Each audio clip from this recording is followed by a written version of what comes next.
क्या तालिबान की तरह पूरे पाकिस्तान पर कब्जा करने जा रही है बलोच आर्मी? क्या शरीफ सरकार का तख्ता पलट अब करीब आ गया है? क्या बलोच आर्मी का सुराब शहर पर कब्जा करना इसके जिंदा सबूत दे रहे हैं? क्या बलूचिस्तान ने अपनी आजादी की घोषणा कर इसकी शुरुआत कर दी है? ये सवाल अब सिर्फ पाकिस्तान तक सीमित नहीं रह गया, बल्कि अब इस पर दुनिया की नजरें टिकी हैं। और इस वीडियो में मैं आपको यही बताऊंगा कि अगर ऐसा है तो ये रास्ता कितना मुश्किल है। नमस्कार, मैं ब्रह्मचारी आशीष और आप देख रहे हैं इन खबर।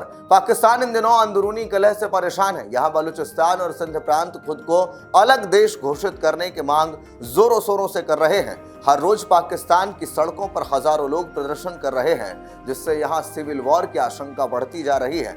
अगर सिर्फ बलूचिस्तान की बात करें तो बलूच लिबरेशन आर्मी ने पाकिस्तान की सरकार और पाक आर्मी की नाक में दम करके रखा है, और यही वह प्रांत है जहां पाकिस्तान को सबसे बड़ा झटका लगा है। पहलगाम में हुए आतंकी हमले और पाकिस्तान पर भारत की कार्रवाई के बाद बलूच आर्मी ने भी अपने एक्शन तेज कर दिए हैं। यहां आए दिन पाकिस्तानी आर्मी को निशाना बनाया जा रहा है, जिससे उससे बड़ा नुकसान पहुंच रहा है। इस बीच बलूचिस्तान खुद को अलग मुल्क भी घोषित कर चुका है और भारत समेत दुनिया के कई देशों से बलूचिस्तान को अलग देश के रूप में मान्यता देने की मांग भी कर रहा है। अब खबर आई है कि बलूच आर्मी ने सुराब शहर पर भी कब्जा कर लिया है और यहाँ की बैंकों और सरकारी संस्थानों को अपने कंट्रोल में ले लिया है। अब सवाल यह है कि जिस तरह तालिबान ने अफगानिस्तान में ऑपरेशन चलाकर वहां की सरकार को गिराया था और काबुल पर कब्जा किया था, क्या वैसे ही बलोच आर्मी इस्लामाबाद पर कब्जा कर सकती है? इसके जवाब जानने से पहले यह जान लेना जरूरी है कि आखिर ये हुआ कैसे था।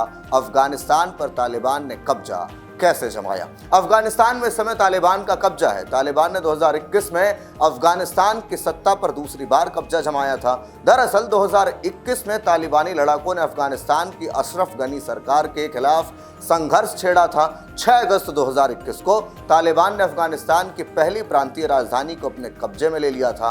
इसके बाद उसने पूरे अफगानिस्तान पर कब्जा जमाने में महज 10 दिन लिया और 15 अगस्त 2021 को तालिबानी लड़ाके राजधानी काबुल में घुस गए और यहाँ के सभी सरकारी कार्यालयों पर कब्जा जमा लिया। इसी के साथ अशरफ गनी की सरकार गिर गई और अपनी जान बचाने के लिए गनी देश छोड़कर भाग गए। अब आते हैं अहम सवाल पर कि क्या बलूच लिबरेशन आर्मी पाकिस्तान पर कब्जा जमा सकती है? बता दें, तालिबान और बलूच आर्मी में बड़ा अंतर है। तालिबान जहां अफगानिस्तान पर अपना कब्जा जमाने के लिए लड़ रहा था, तो वही बलूच आर्मी सिर्फ बलूचिस्तान को पाकिस्तान से आजाद कराने के लिए लड़ रही है।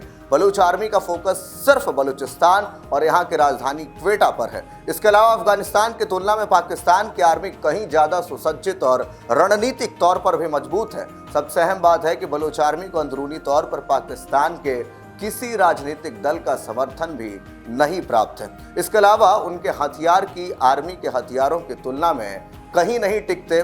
ऐसे में फिलहाल यह संभव नहीं है कि बलूच आर्मी पूरे पाकिस्तान को अपने कब्जे में ले सके। जहां तक बलूचिस्तान की बात है तो यहाँ की जनता भी पाकिस्तान सरकार के खिलाफ है। ऐसे में उसे बलूचिस्तान के अंदर पूरा समर्थन प्राप्त है, हालांकि पूरे पाकिस्तान में ऐसा नहीं है। तो ऐसे में एक बात तो तय है कि बलूचिस्तान कहीं ना कहीं खुद को अलग देश बनाने में कारगर साबित हो सकता है और इसके पुख्ता सबूत भी अब मिल रहे हैं। जिस तरीके से शहरों पर अब धीरे धीरे बलूच लिबरेशन आर्मी का कब्जा होते जा रहा है, तो ऐसे में आप क्या कुछ सोचते हैं इस पूरे विषय को लेकर के कमेंट बॉक्स में जरूर बताएं। बाकी के अपडेट्स के लिए देखते रहिए इन खबर। धन्यवाद।